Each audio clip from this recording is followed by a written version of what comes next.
Welcome to panel 4 of In the Hold, Decolonising Cook in Art, Text and Performance.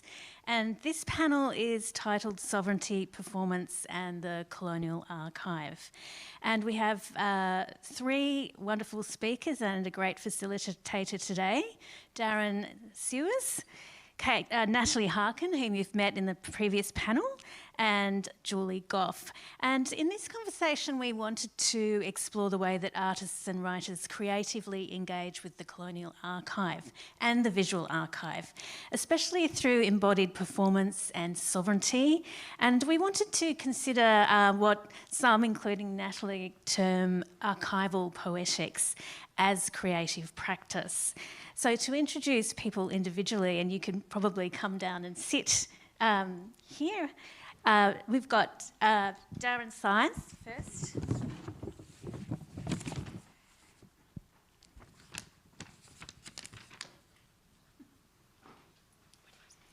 And Darren is an artist and educator based in Adelaide, and he's descended from the Dalabon people of Arnhem Land. And he is a self-described hypothetical realist in his photographic artistic practice, and he blurs the boundaries between true and imagined worlds to interrogate colonial narratives, cultural stereotypes and racial hierarchies. And I love Darren's work, and actually his Sovereign coin series, Gold Woman, Gold Man and so forth, is actually incredibly compelling and has been used in quite a bit of academic work that has re-referenced and been provoked by your work. So thank you. We've got Julie Goff on the line from Hobart. Are you there, Julie? There she is. Hi, Julie. I should look at the camera. Now, Julie is an installation sound and video artist, writer and curator who lives in Hobart, Tasmania. And like some of our artists today, we're so privileged to have her here. She really has a national and an international reputation. She's a Turrawurrulaway woman whose traditional homeland is Trebekana in the far northeastern region of the state of what we know to be Tasmania. And her research and art practice involves uncovering and representing subsumed and often conflicting histories. And she frequently draws on her own and her family's experiences as Tasmanian Aboriginal people. Natalie, you've met Natalie, and she's a Narunga woman and activist poet in Adelaide, and she's also a DECRA ARC fellow with the Humanities and Social Sciences College and a member of Unbound Collective. Right, have I left anyone out? Sorry, and Kate Darren Smith on the line. I can't see you. Are you there, Kate? Yeah. Oh, good. Hello. Hi, Kate. And Kate Darren Smith is Pro-Vice Chancellor of the College of Arts, Law and Education at University of Tasmania. Kate worked for many years at the University of Melbourne, and she's also a very well-known Australian historian and writer, and she works on Australian culture, media, post-colonial and colonial histories, and so much more. So it's good to see you, Kate, as we manage zooming different people in. And Kate also recently wrote on Cook in the conversation with Katrina Schlunker. So I think that I will hand over to Kate, who's the facilitator. Thank you. Thank you very much, Penny. And I just want to check that everyone can hear me. Yeah? Yes? Thank you. Thank you, Julie. Look, I want to just begin by saying how privileged and excited I am to be part of the panel. I've been dipping a bit in and out of today's proceedings, and it's been really wonderful. So thank you very much. Hello, Darren and Natalie in Adelaide. And Julie, I presume we're just in another parts of Hobart. We're closer but separated, but we're all brought together in our through our technology. I wanted to start with the idea of the Colonial Archive. And I thought it would just be great to start by asking, what does it mean to you all in terms of your art practice, and perhaps using a really key example, because I think this movement between historical objects, historical images, and putting them in contemporary art is really very, very exciting, and gives me and others, I think, as a historian, a different way to really think about and imagine the past. So I wondered if we could start with that, and perhaps do I have someone who'd like to go first? Maybe I'll just direct. Julie, would you like to start? I'd quickly like, firstly, then to acknowledge I'm on the land of the Muinana people of the Nipaluna region of Hobart, and that I'm a Trawalway woman from northeast Tasmania, originally my people. This question of the archive. Can you hear me okay, by the way? Yeah. Yeah. Oh, yeah. I feel like there's something in, there's a compulsion that can grow that's kind of problematic in trying to access and release what's in and held about us and for us, to then have a control over what then happens to this information. But it's more than information. It's very kind of feels like it's a part of our, like directly part of us and our ancestors. So there's all kinds of responsibilities and fraught moments at the same time. But just then when you were asking the question, I was thinking about how much we are kind of often off country and away from what were once our cultural practices. And there's a strange desire to keep collecting and undertaking actions that somehow similarly have translated perhaps to some of the processes in the archives that I undergo in sorting and sifting and finding and remaking something cultural out of often fragments. Yeah. And I wondered, taking up the archive theme, Darren, could you talk about that from your perspective? Yeah, I think for me, I'm very much interested in historical documents, what's been, I guess, written, what's been held, and to some degree, I think that it's a view that we have these things and it tells us all about what's been, but how sometimes I question how accurate is that? And for instance, for me, in school, the history that I learnt is not the history that is what's taught now, and I certainly remember at school thinking, well, that's not true, and now people are going, well, that's not true, but for me, these documents, it's still. I'm fascinated by how highly regarded a lot of the documents are, and even though it can be well out of date, and I think I'm in a position where I can actually take those objects, take those documents, and reinvent them in a way that is able to see it from a different perspective. So they become a powerful tool that are still there but reinvented in a new way.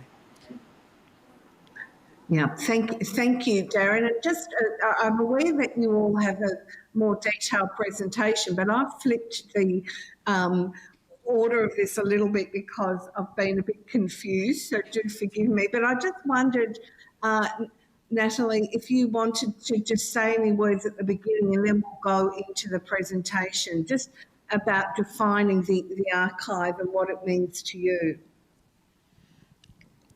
Yeah, sure. It's such a massive, massive topic. It's a huge question. Like, the archive is everything and it's everywhere. We're creating documents and archives every day. We have our embodied, lived archive, the archives in the landscape, the archives in the wind, the messages, you know, that come to us from the oceans. We were just talking about, you know, the what was it, Penny? Shadow networks, you know, the archives of the ocean. Just the archives are everywhere. It's just, for me, it's very much, and I know it is for the panellists, you've explained, you know, sort of touched on it being such an embodied archive that we bring with us to the colonial archive. Like, there's so many archives, but so many archives. I think for me, going into the heart of the colonial archive is to experience, and we just talked about it as the Unbound Collective as well, the violence of the archive and those questions of access, transparency and control that Julie just talked about are very real for us as Indigenous people. You know, researchers, and I've found this, you know, just being a researcher with the DECRA, ARC, Australia Research Council grant now, that I've probably got more rights to those records as an academic than what individuals do to have rights over their own individual files if they were trying to access them. And to me, that's just appalling. I'm really interested in the repatriation of records back to families and making it as open and transparent as possible for people. And that's part of my work in the last few years, is to try and work with state records to do that. But yeah, the archive is so much. I think about it as embodied, but then I've got this default position that it's a very, you know, it's a dark place, it's an archive box, it's an institution, it's Cook's imaginings, it's Cook's enlightenment, and it's Adelaide establishment. It's, you know, our bones and our flesh, you know, kept in boxes, in repositories, and but it's also so much more. It's what we bring to that space, and there's a lot of agency in the archive too. We find our families' strength and resilience, which is really important to reveal. Thank you very much. And so I think that with those opening words about the complexities, the power, the institutionalisation of archives, and I'm also very interested in that ethics around archives as well, I'd like to then move into the presentations, and I'm wondering if we could just go to Darren who's first on the program, to start and take us deeper into your practice as artists. Thank you, Darren. Sure. I guess what I've become more interested in lately is looking at a lot of these documents, a lot of these historical documents, not just from an Australian point of view, but from a global point of view. And I think if we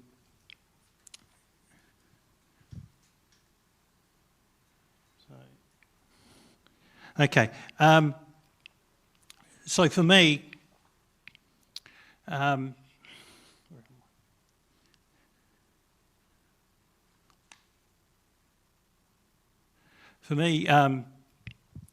think to go into where my mind is, I'm a person who likes to just let his mind wander. Okay, and it's often been said that, oh yeah, Darren's just in his little world there.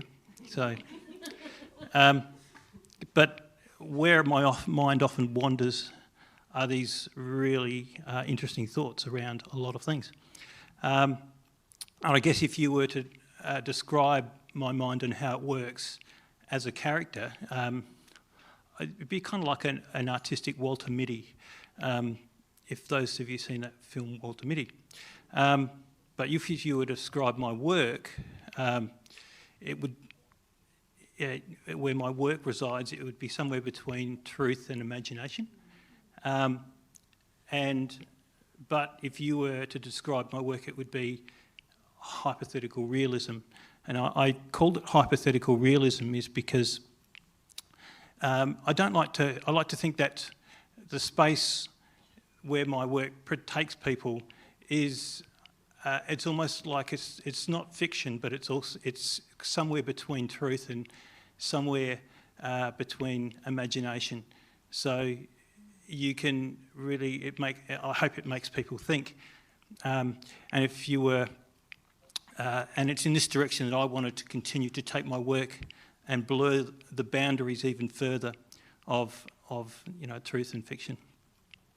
So I've been more interested in addressing history from this viewpoint, and more specifically, I've been looking at history as it has been recorded, but realising that in itself it is to a degree a form of fabrication.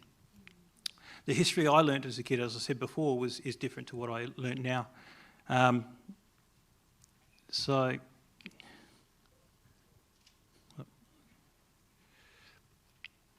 From about a decade after I left school, I started to ask questions, and some of these questions are, what if our predecessors, our historical and current leaders, had a conscience? If they had a conscience, what if they had done the conscionable thing, whatever that conscionable thing was? And a while ago I came across, I guess, some information that had stopped me, just made me think a little bit. Information stating that some researchers in the fields of archaeology and genetics have found a direct DNA link between Aboriginal peoples and of Australia with some Indigenous nations in South America. And they allude that the founding of the Americas is linked to the Australian Aboriginal people. I guess from this is where my mind goes. My thinking is that given that Aboriginal culture being the oldest living culture in the world, over 60,000 years, and with the research into this area, then it could be reasonable to think that Aboriginal people were living in other continents. And therefore, if Aboriginal ancestors were there first, then maybe the world is Aboriginal land. Aboriginal.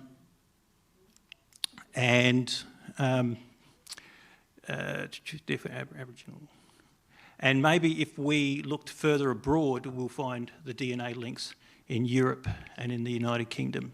And if this is so, then England belongs to the Aboriginal people. The body of work that I'm working on at the moment is currently working on looking to continue with my ways of looking at the world, putting myself into the mindset of those influential leaders, stirring the pot, if you may, to reimagine what could have been then, and thus what could have been now from that, and challenging us to think from different perspectives.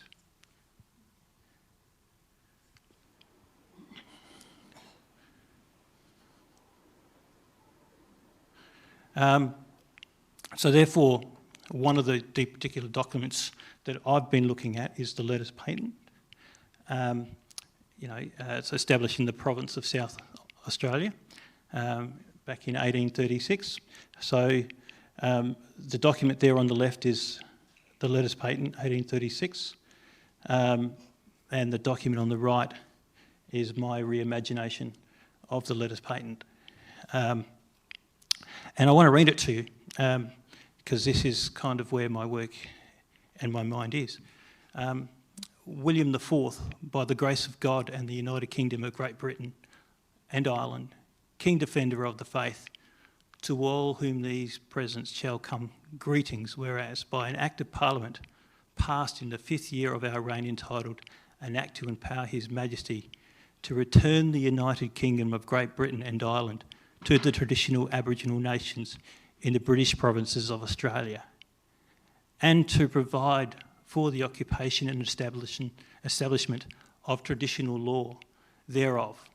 After writing that part of the United Kingdom of Great Britain and Ireland, which lies on the meridian of the 54th degree north longitude and 2nd degree west latitude, and being the North Atlantic Ocean on the west side and the North Sea on the east side, and the English Channel and the Strait of Dover on the south side, together with the islands adjacent thereto, consists of wasted and occupied lands which are rich and fit for the purpose of Aboriginal nations' occupation, and that divers of our subjects possessing amongst them cultural richness and desirous to embark for the said part of the United Kingdom of Great Britain and Ireland, and that is the highly expedient that our said Aboriginal nations should be enabled to carry their said laudable purpose into effect. It is enacted that it shall and may be lawful for us, with the advice of our Privy Council and traditional Aboriginal elders, under traditional law, to occupy the traditional lands within that part of the United Kingdom of Great Britain and Ireland, which lies between the meridians of the 54th degree north longitude and the 2nd degree west latitude, and between the North Atlantic Ocean and the west side of the North Sea on the east side, and the English Channel and the Strait of Dover on the south side, together with all and every the islands adjacent thereto, and the bays and the gulfs thereof, with the advice of our Privy Council and traditional Aboriginal elders under traditional law, to re-establish the Aboriginal nations and to fix the respective boundaries of the Aboriginal nations.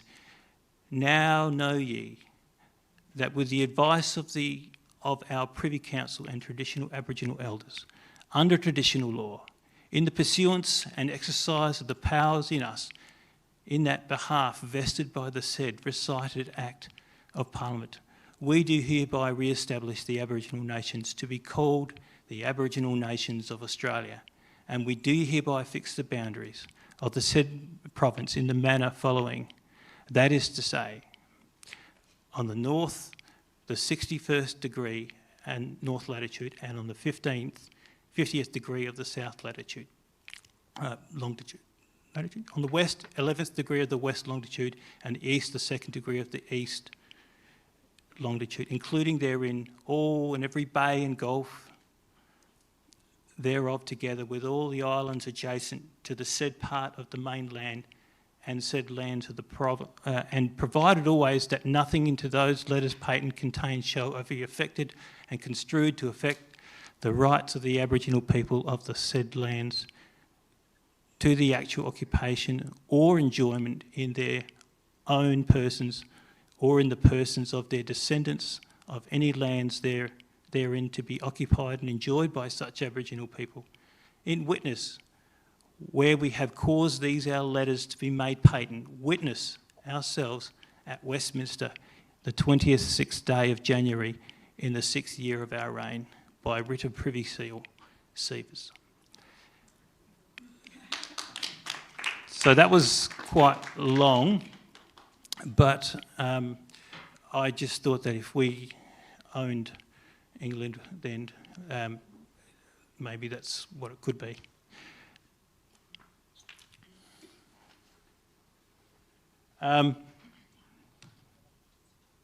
Yep. All right. Let me just go quickly with this next one. The other one that I'm doing, this is just to do with Captain Cook, and I've been looking at his the Endeavour journals, and I'll just read this. The ones on the left, that's the Cook Journal, and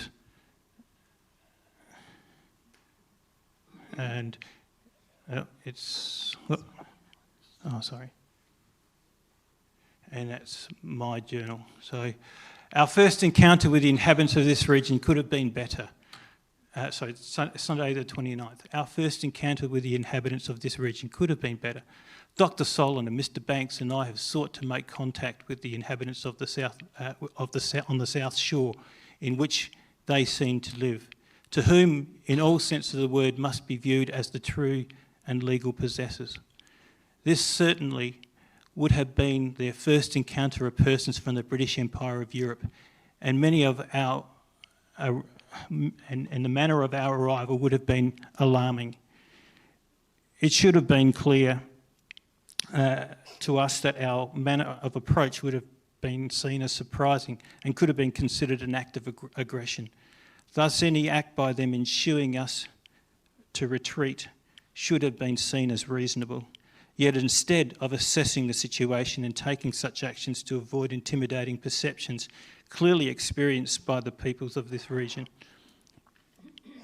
We have elicited a hostile response which could have been averted by retreating, thus shewing them every kind of civility and regard. Such actions would have been demonstrated restraint as implored by Lord Morton. We were wanton in our use of firearms. Dr. Solander, Mr. Banks and I each fired our muskets, striking them twice. One in all probability will result in the death of one of the inhabitants.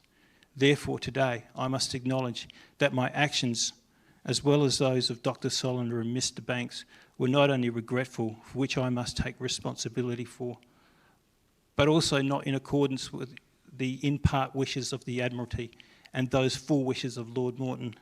Today, we were unable to cultivate any sort of friendship with the inhabitants, and it is clear that they rightfully want us to leave.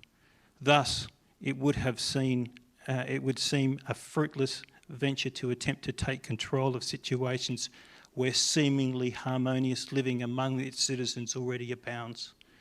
Therefore, in accordance with Admiralty and Lord Morton, we will retreat to the ship and look to take up anchor at the first opportunity to continue on with our voyage, where we will seek to change our ways when we encounter other occupied regions along the east coast. 29th. That's it. Thank you very, very much, Darren, for those powerful words, which really, I think, took me to a reimagination of what could have been. Sort of a very, very powerful way to rethink that moment and the voyage that Cook took. I hope now that we can move on to Natalie in your presentation. Thank you. What blew my mind, I just have to go back to Darren's work, was that writing is the language, the written script of Cook. Is that right? Yeah, I've taken the writing, I've painstakingly lifted every letter off the page and rewritten the script in his writing. Phenomenal. I think that's just an incredible artefact and object that you've created, and it's such a reframing and just completely subverting that language. I love that. I just have to sorry, I got all excited by that language. So I'm going to talk about archival poetics as a method that kind of developed over a long time. When I started my PhD, I didn't intend to start out with an archival poetic methodology. It's something that sort of evolved quite slowly. I call it a slow, situated unfolding. I have to shout out to beautiful Julie Goff out there, who was one of my supervisors throughout the PhD journey, and who has always kind of deeply inspired my practice and my thinking around the archive and different ways of using text and words, which is kind of my primary mode of, I guess, engaging with the record has been through poetry. But Julie has really helped shape my thinking around how I do that. So thanks again, Julie, publicly. So I'll just start. This is, for me, the Colonial Archive, just a little poetic response. It's a small spotlight on the state. This is archival poetics. It's a small spotlight on the state, its institutions, systems, processes that generate and maintain particular fantasy discourses and representations on histories, on peoples, that actively silence, suppress, exclude Indigenous voice and agency, stories and hearts that seethe and pulse from violent repositories to rupture fixed imaginings, contribute counter-narratives and repatriate something else transformative and just. New offerings through and beyond the Colonial Archive to carry forward for the record, for all my family, our grandmothers past. So I just wanted to start with that little kind of, I guess, poetic introduction to my engagement with the archives, the Colonial Archive, as wanting to contribute a counter-narrative of sorts in relation to particularly our Aborigines Protection Board files and our Children's Welfare Board files that I've had access to quite a lot of files on my family. And that basket there, which I will talk a bit about the process of making it in a minute, but that basket is woven from my nana and my great-grandmother's letters that were in her files that we accessed through LinkUp. So we didn't go to LinkUp to find family, but my cousin and I, on behalf of my nana, went to LinkUp to try and find out why she was removed from a family and community who loved her. And as an Aboriginal child, and it happened to most Aboriginal kids, just by virtue of being Aboriginal, she wasn't anybody particular or special or highlighted by the state. It was just being an Aboriginal kid. Was removed from her family from a mission and originally left the mission to be with her mother, who was placed out as a domestic in various Adelaide institution families and Adelaide establishment families, and then was put into various institutions and foster placements, etc., which was very typical of what happened with the kids. So when she was... So we went to LinkUp to try and find out why did that happen. She wanted to know why, when she was in a Point Pearce community that loved her. Because she was charged with neglect, being neglected and destitute, which was the legal charge for being able to remove kids. So we were really interested in these charges. How could that be when clearly she wasn't neglected? And when you see the letters that are on the archives written about her from her mother, like in terms of access and wondering how she is or advocating for her when she was in various other domestic placements, you can really see that love. It was a real intense postal dialogue, this labour of love, this postal dialogue that my great-grandmother had to engage with, this postal dialogue with the state for all of her kids, bar one, who were forcibly removed. So that's a little basket that I wove out of their letters because I did want to do something, create something else, like I mentioned earlier, create something else which was transformative of their story and represent them in ways that I wanted. So I experimented with different paper. Fiona asked me to talk about the process of making the basket. So the paper that I used was banana leaf paper, and that was thanks to Judy Watson, who I was talking with quite a lot, and also Julie Goff. But Judy Watson put me onto the banana leaf paper to think about, because it was very strong and durable, and other papers that I was experimenting with were just tearing and ripping, and they didn't have that kind of yellowing translucency that to try and replicate the actual archives that I was also having access to from state records. So I was making this basket, and I have to big shout out to Ali Baker, because Ali was curating this exhibition with the Experimental Art Foundation, which is now ACE Open, is that right? Yeah, so Experimental Art Foundation in the Lion Arts Centre in that cultural precinct of North Terrace. And in the window space, Ali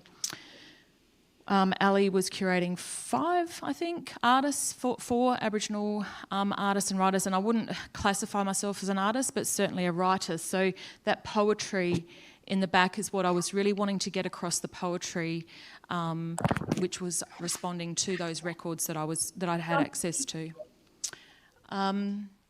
And the basket was woven for this exhibition. I always wanted to transform the records and honour my nana's letters and liberate them in a different way, and I wanted to weave with them, but this was, Ali got me weaving, which was great.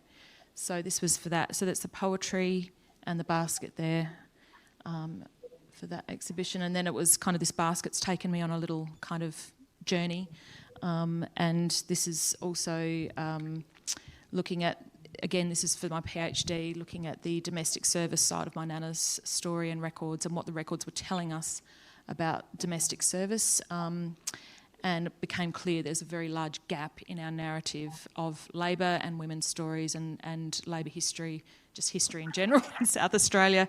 Our women's labour stories were just absent on the larger narrative. So yet, nearly every Aboriginal person I know has a domestic story. We all have these stories, all of us in Unbound, and I'll come to this little slide in a minute, doing little reenactments of stories. So we all have these stories, but nobody else knows about them.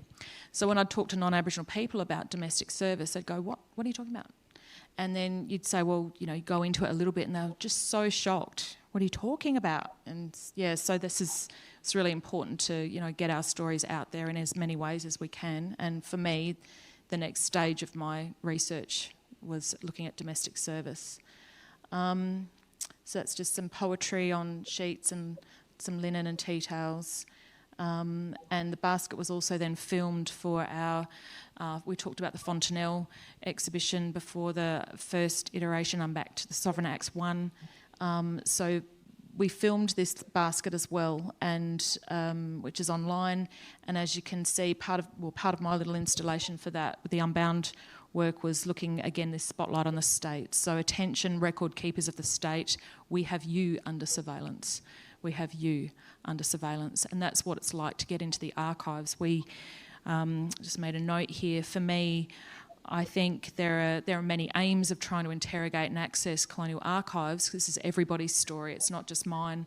It's not just Aboriginal people's story. It's everybody's shared history. So to reveal the who said cacophony of cooks before? Was that, yep, Penny, and talking about all the cooks, the cook mentality, the cook imaginings are everywhere in the archives. So reveal the cacophony of cooks in the archives. It's really important to just get in there and say, this is it. This is what we have been shaped by, all of us. But also to liberate our own stories and reveal the agency of our women and our men and the children, and how they acted so strongly for us. All the petitions that they signed, the letters they wrote, the protests, so much protesting against legislation for child removal. So all of that's in the archive. So when we bring it out, what can we do with it to honour that story differently?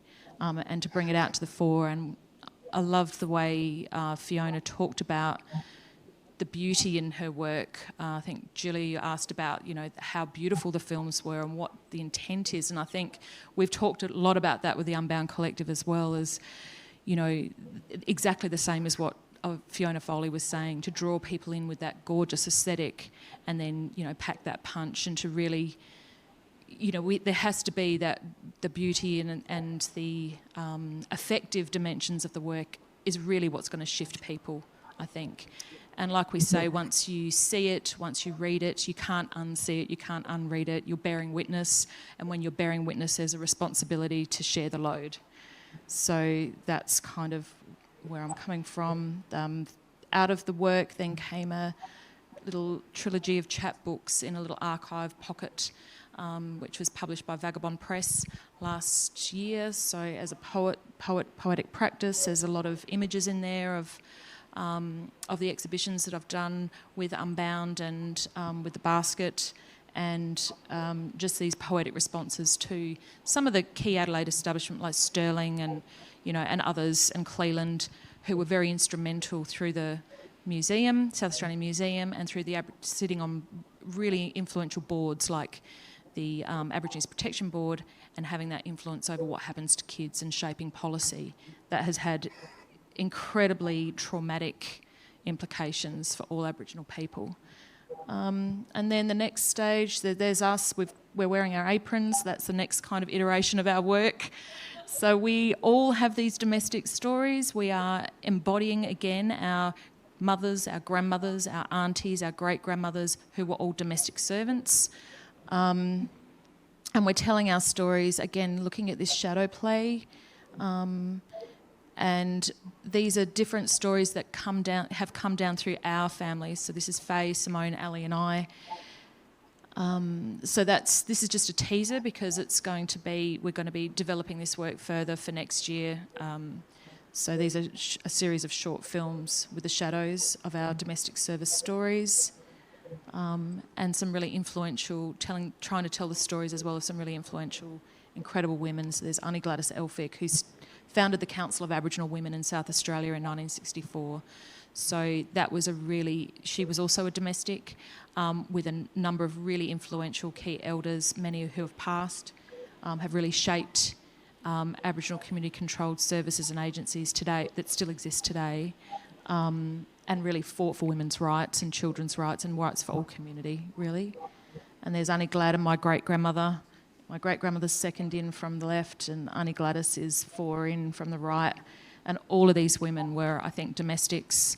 All have, I would say most of them or all of them have have this history of child removal. This was at Point Pearce community.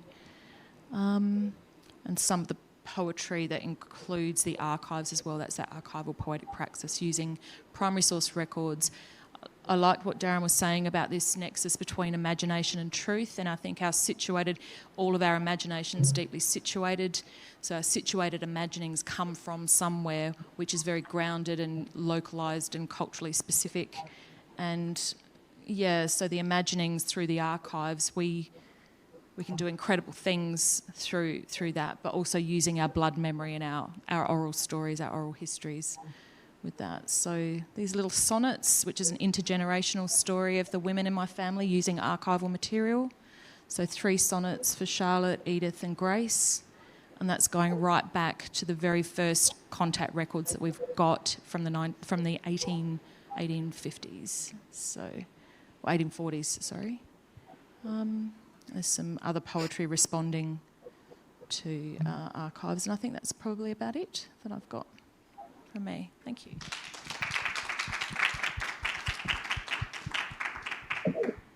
Thank you so much, Natalie, for sharing those stories and the transformation that the archive does. And I actually think the point about effective and emotional connection is so important here for, in a way, subversion will work if there's an emotional connection to exploring the new story. So thank you very much.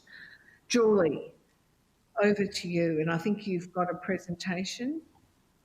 Yeah, it's being mobilised at your end, so I'm just going to kind of wave to move the slides and give it a go. Thanks also for having me virtually on Kaurna Country. I wish I was there in person, but hopefully, not too distant future, I can be there. Pretty inspired to be part of this panel, so let's try to gather myself.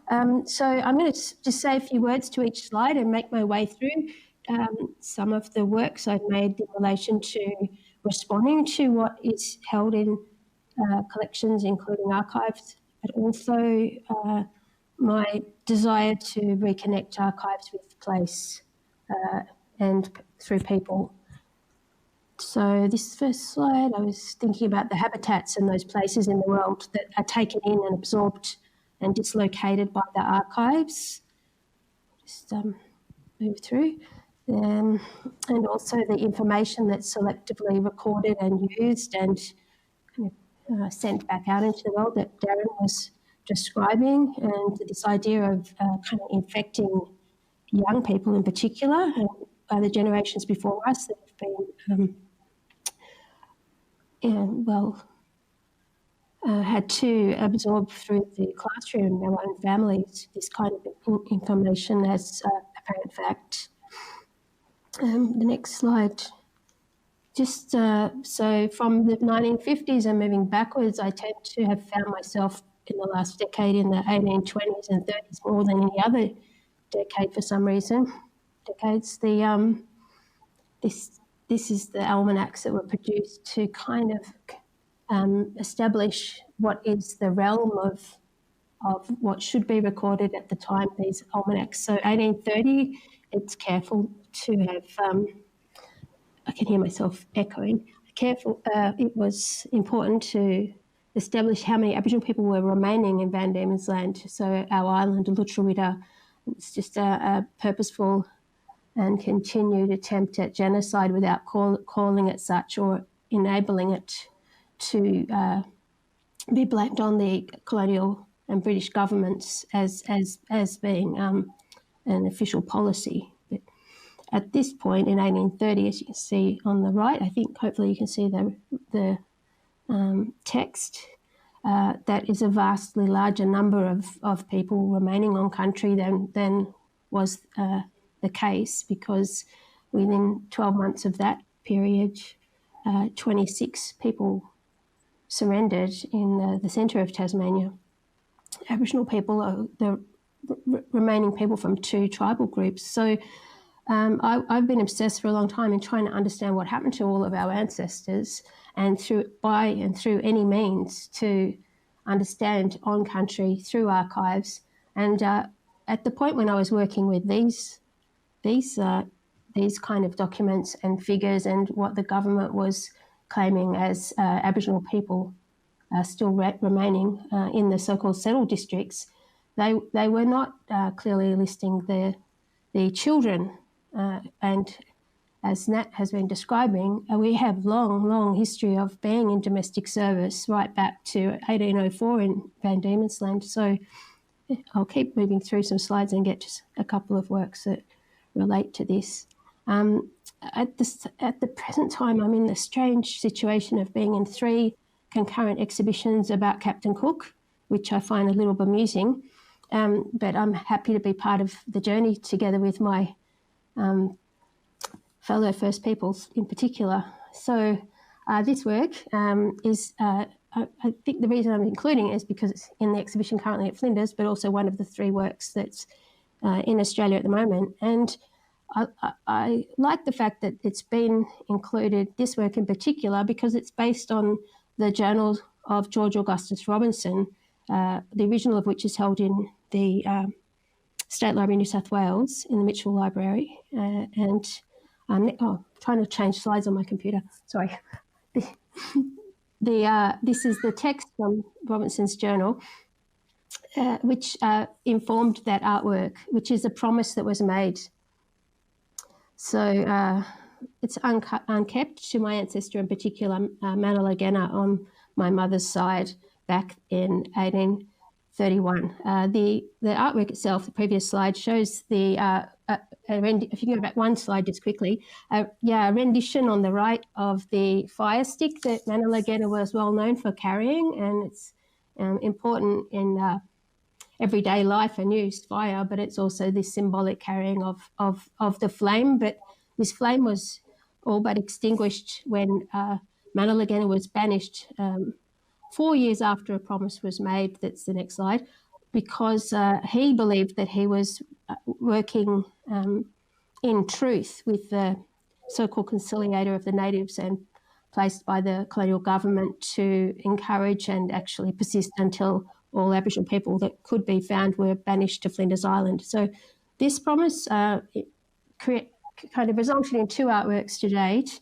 And so I suppose it's a direct archival work in a sense. To me, it's in our blood, in our genetic memory, that this has not been kept true by the government since that date, which was that we would be able to remain and retain on ourselves, on our country. So when Manala Genna agreed to go to Flinders Island, he understood from that earlier promise that's here related that our people would make their way back when it was safe to do so to mainland Tasmania, back to what Robinson himself called our country. So the work itself is of Swan Island, which is the island opposite which the promise was made in the previous work. And the spears tied together, on them is burnt the promise in pyrography. So it's just this idea of waiting. We still keep waiting. I'll keep going through the next work, which was an earlier rendition of this promise called Shadow of the Spear, where the promise is burnt in eucalyptus and held in formation as shadows of those spears that our people laid down in understanding that we would be, that an exchange had been made, a promise that has not yet been met. And the swan eggs are related to opposite Swan Island in the promise.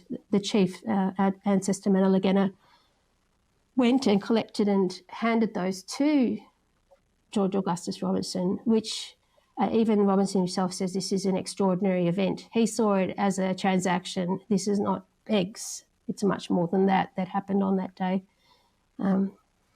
Keep going. So this work is actually in one of the exhibition in Hobart at Plimsoll, which maybe this morning you heard about or saw the works in that exhibition. That's Too Many Cooks, curated by Rachel Rose and Greg Lehman. This also has a connection to Adelaide in that it was part of an exhibition which was held 2010 in the Carnegie Gallery, which was once the Library of Hobart, the Carnegie Library. And I wanted to create this conflagration physically to kind of express the heat literally of what I feel, of what is not yet resolved for our peoples, and an understanding, like how to reach an understanding from which we can move forward.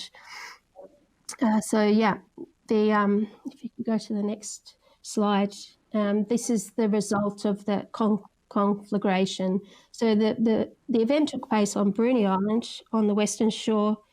So Bruny Island is famous for Cook himself disembarking and landing, but also French voyagers, and also this part of where the photograph was made and the kind of ingredients for the artwork were kind of performed their own action from which this artwork could then exist in a gallery setting. It was the site of what's known as the Sod Hut, which is where, who I previously mentioned, George Augustus Robinson, was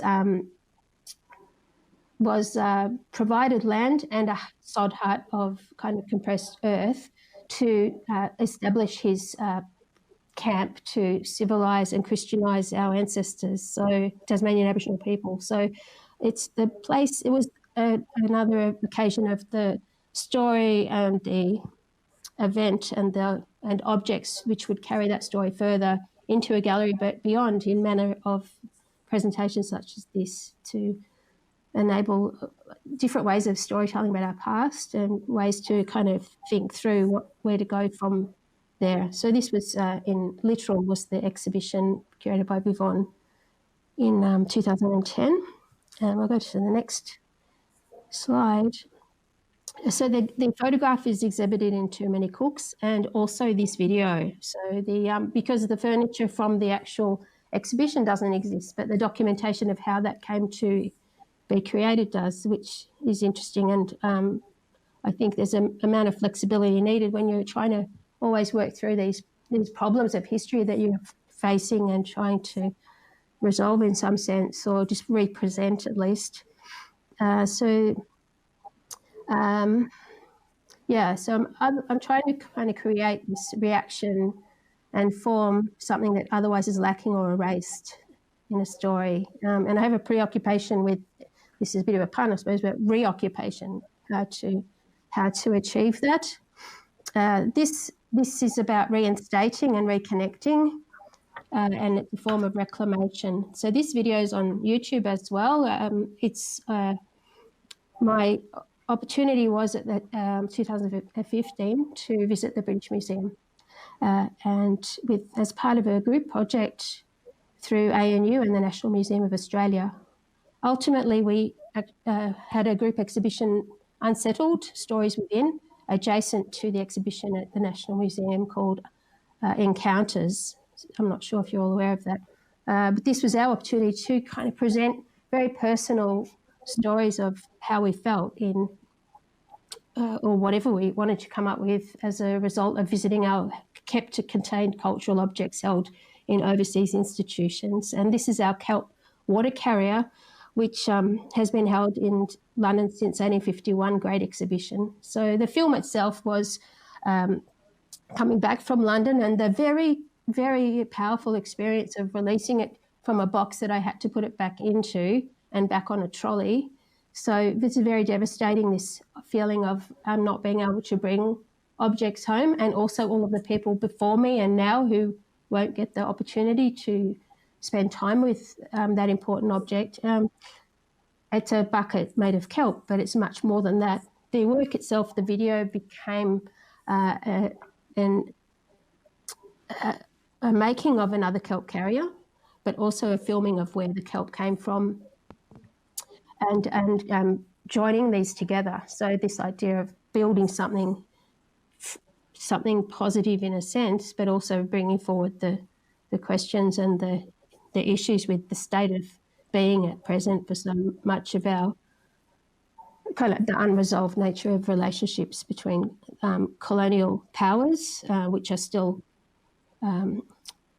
ruling us, and our history, the control of our history and its dissemination.